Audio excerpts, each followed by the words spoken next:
Senhor presidente,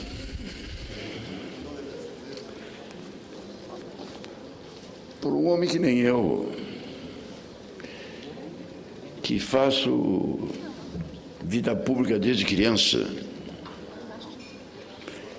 no ginásio do Carmo, lá em Caxias, eu criei o Grêmio Estudantil Rosariense e depois na vida universitária, e depois na Assembleia, e depois por aí afora. São 80 anos de idade e 60 anos de vida pública. Ao longo de todo esse tempo, eu venho defendendo com paixão a tese de que o Brasil é um grande país, é uma grande nação, senhor presidente, com um grande futuro. Infelizmente, circunstâncias as mais variadas e as mais dolorosas têm nos impedido de seguir o nosso rumo glorioso. Nesses últimos tempos, desde que eu atuo desde criança,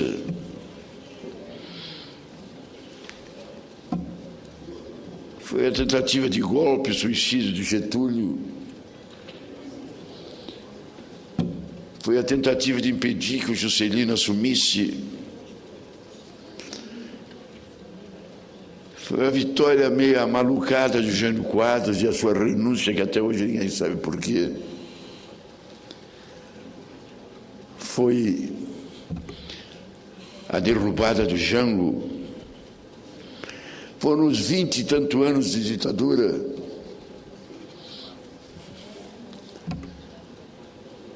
Foi a morte do Tancredo, que não podia ter morrido. Numa eleição que tinha candidatos notáveis, uma melhor do que o outro. Um jovem, criança ainda, termina se elegendo presidente da República sem ter as condições necessárias para exercer o cargo, e veio o impeachment.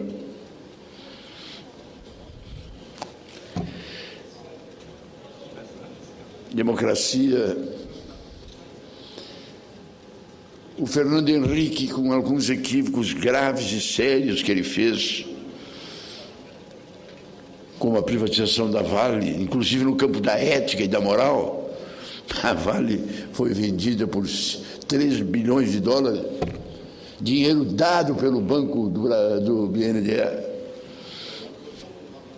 A compra da reeleição, um fato mais do que escandaloso. O PT no poder e a gente imaginando que agora chegou a hora. E o PT e o Lula fizeram muitas coisas boas, justiça seja feita. Mas no campo da ética e da dignidade, deixaram muito a desejar. E agora a presidente Dilma,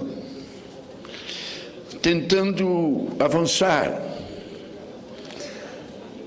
Mas a presidente Dilma tem um grande adversário, que é uma palavra. Quando houve uma guerra civil sangrenta, a mais sangrenta na Espanha, na derrubada do ditador espanhol de 30 anos, as forças se reuniram todas para fazer um entendimento de governabilidade. E fizeram esse entendimento. Governabilidade. Fizeram uma composição de todos, numa média de pensamento que fosse adiante. No Brasil, quando Fernando Henrique ganhou, e quando o PSDB não tinha maioria, nem o governo tinha maioria, nem a oposição tinha maioria, se fez um pacto de governabilidade. Algo positivo, uma palavra bonita. Nós, presidente, desmoralizamos. Governabilidade no Brasil significa troca-troca. Governabilidade no Brasil significa a minha emenda, você paga a minha emenda para mim construir obra lá no meu município e conta com o meu voto. Troca, governabilidade significa a CUT tem que ter um cargo e a Força Sindical tem que ter outro, e o MDB tem outro, o PSDB tem outro, e o PSDB não, e o PT tem outro, divisão de cargos, e aquilo que foi demonstrado e que o Supremo Tribunal está mostrando agora, o escândalo do mensalão. Meu amigo Lula está quieto. Meu amigo Lula, fique quieto. Faça uma reflexão profunda. Você que é um grande cidadão, eu tenho muito carinho por ti. Eu acho que o Lula é um cidadão honesto, e eu, se teria que dar qualquer depoimento de toda a vida que eu o conheço, eu diria isso. Mas não teve a coragem, na hora de tomar a decisão, de afastar os desonestos. Não teve coragem. O governador do Rio Grande do Sul, Tarcísio Genro, quando saiu Dirceu e ele assumiu a presidência interina do PT, ele propôs: vamos refundar o PT. O PT dizia: Tarcísio, não é um problema nem de CPI, nem de Polícia Federal, nem de Supremo, nem de nada. É um problema nosso, vamos reunir e vamos fazer a limpeza. Caiu fora. Não foi eleito presidente.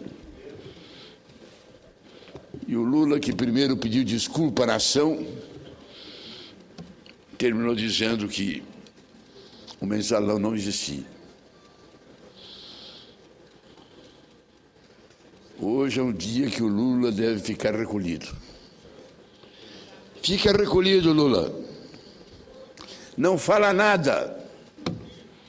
A melhor coisa que você tem que fazer é não falar nada. Nem para dizer que errou. Deixa o tempo passar.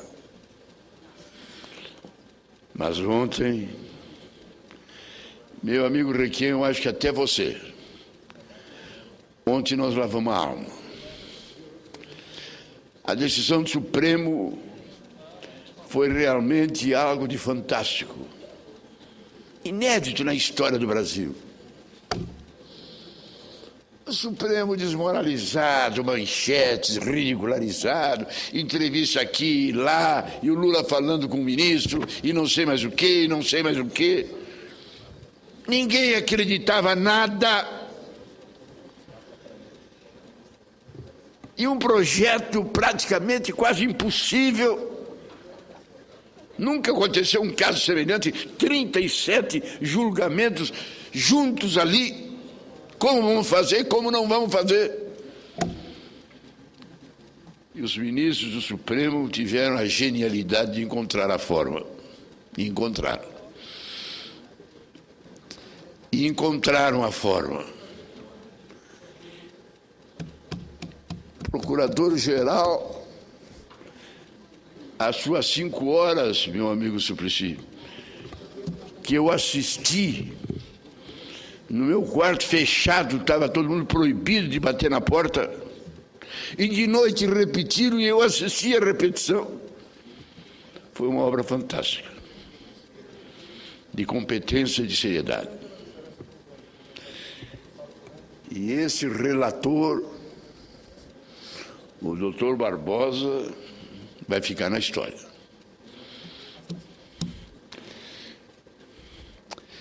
Eu falei com o médico dele, por acaso, e ele me diz... Eu também tive problema de coluna, inclusive operei a coluna, mas ele diz que o caso do Joaquim é o pior que se pode imaginar no que tange a dor. A dor é insuportável. O quadro até é um quadro que não tem perigo de maiores consequências, mas a dor é insuportável. E ele esteve ali. E quando todo mundo imaginava, e os advogados da defesa, e todo mundo jogava de que o relator, pelo seu estilo implosivo, iria fazer um bate-boca, uma discussão e levar, teve a categoria, sinceramente, nota 10. Inclusive, na última hora, quando todo mundo esperava que ele ia dar resposta por revisor e fazer um debate que ia durar a sessão inteira, ele simplesmente disse: não tenho nada a dizer. E o revisor, com todo respeito, um homem de bem, mas que não saiu bem desse episódio, teve que aceitar. Decisão genial do Supremo. Primeiro dividir por caso. Imagine se o Supremo tivesse julgando 37, um depois o outro, depois o outro, depois o outro, depois o outro. Seria uma anarquia, não daria. Dividiu por casos. Primeiro grupo, o grupo político do Congresso, o grupo do Banco do Brasil, o grupo da empreiteira, Banco Rural, até deixar para o último o chefe da Casa Civil. E aí deu para explicar. Deu para explicar a diferença. Meu amigo Requião, um negócio ficou tão interessante que a tese da defesa é que Caixa 2 vai para o céu. Caixa 2, eu sempre digo, Caixa 2 é cadeia, vigarice. Não, Caixa 2 vai para o céu, porque os crimes já prescreveram. Como os crimes de Caixa 2 já prescreveram, todo mundo queria ir para o Caixa 2. Mas não foi Caixa 2, não. Foi o que tinha que ter sido. E o procurador fez a análise, e o relator seguiu no mesmo caminho, e as coisas chegaram onde chegaram. Eu estou falando, me antecipando, porque eu não tenho mais nenhuma dúvida que não há mais novidade no Supremo. Com o voto do ministro Peluso, que eu achava que ele devia ter antecipado o voto, ele tinha direito a antecipar o voto. O senhor me dá um tempinho mais, não é, presidente? Obrigado. Ele tinha o direito de antecipar. Tem um artigo do regimento interno do Supremo que diz o seguinte: o ministro pode pedir, e conforme o caso, o presidente pode concordar que ele antecipe o seu voto. O Peluso está há 7 anos conduzindo esse caso. Todo mundo sabe que o ministro Peluso, dentro do processo penal, ele é o mais especializado no Supremo. 7 anos que ele conhece por dentro e por fora tudo. Seria natural que ele votasse. Ah, mas prejudica a defesa. Não prejudica. A defesa já falou tudo que tinha que falar. Todos os advogados de defesa já falaram, já fizeram as suas exposições, já mandaram os seus requerimentos, os seus processos, a sua orientação, os seus esquemas. Ele podia ter dado voto, mas não deu. Só votou na parte que cabia a ele votar. Mas foi muito competente. Só votou na parte que competia a ele votar, mas deu a pena para os crimes. Ele já deu orientação. Tantos anos para o fulano, tantos anos para o fulano, cassação de mandato para o Beltrano, já deu a orientação.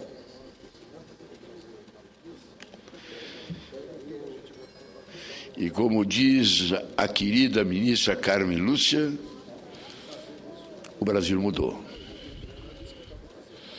O Brasil mudou. Olha que houve momentos que até a imprensa, a sociedade, os que tentaram desmoralizar o Mensalão e o Supremo, foi qualquer coisa de inconcebível. A ridicularização que tentaram fazer em cima do Supremo foi qualquer coisa de inconcebível.